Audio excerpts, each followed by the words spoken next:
ठीक है, चलिए ह्यूमन बॉडी के अंदर चलते हैं और एक सबसे इनक्रेडिबल प्रोसेस को फॉलो करते हैं। कैसे लाइफ शुरू होती है, स्टेप बाय स्टेप। यह सब फर्टिलाइजेशन से शुरू होता है। इमेजिन करो, लाखों स्पर्म एक एग की तरफ रेस कर रहे हैं, लेकिन सिर्फ एक ही अंदर जा पाता है। वह लकी स्पर्म एग के साथ फ्यूज होता है और बूम, एक जाइगोट बन जाता है। अब जाइगोट सिर्फ ऐसे ही नहीं बैठा रहता, कुछ ही घंटों में वह डिवाइड होना शुरू हो जाता है, अपनी सेल्स को बार बार डबल करता है। इस प्रोसेस को क्लीवेज कहते हैं। जाइगोट सेल्स का एक छोटा बॉल बन जाता है, जिसे मोरुला कहते हैं। जैसे जैसे यह फ्लोपियन ट्यूब में नीचे जाता रहता है, मोरुला एक ब्लास्टोसिस्ट में बदल जाता है, एक खोखला बॉल जिसमें एक इनर सेल मास होता है। यही ब्लास्टोसिस्ट आखिर में एम्ब्रियो बनेगा। अगला है इम्प्लांटेशन। ब्लास्टोसिस्ट यूटेरस तक पहुंचता है और यूटेरिन लाइनिंग में खुद को धंसा लेता है। तभी असली जादू शुरू होता है। सेल्स स्पेशलाइज होना शुरू हो जाती है।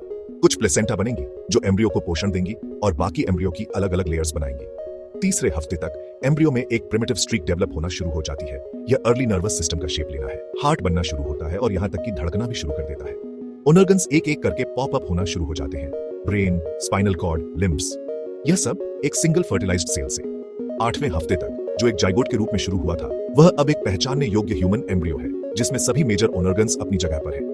यह सोचना वाइल्ड है कि हर ह्यूमन लाइफ इस माइक्रोस्कोपिक डांस से शुरू होती है और कुछ ही हफ्तों में एक पूरे इंसान की नींव रखी जाती है। अगर आपको यह फैसिनेटिंग लगा तो मुझे बताएं कि आप और कौन से इंटरनल बॉडी प्रोसेसेस को आगे एक्सप्लोर करना चाहते हैं।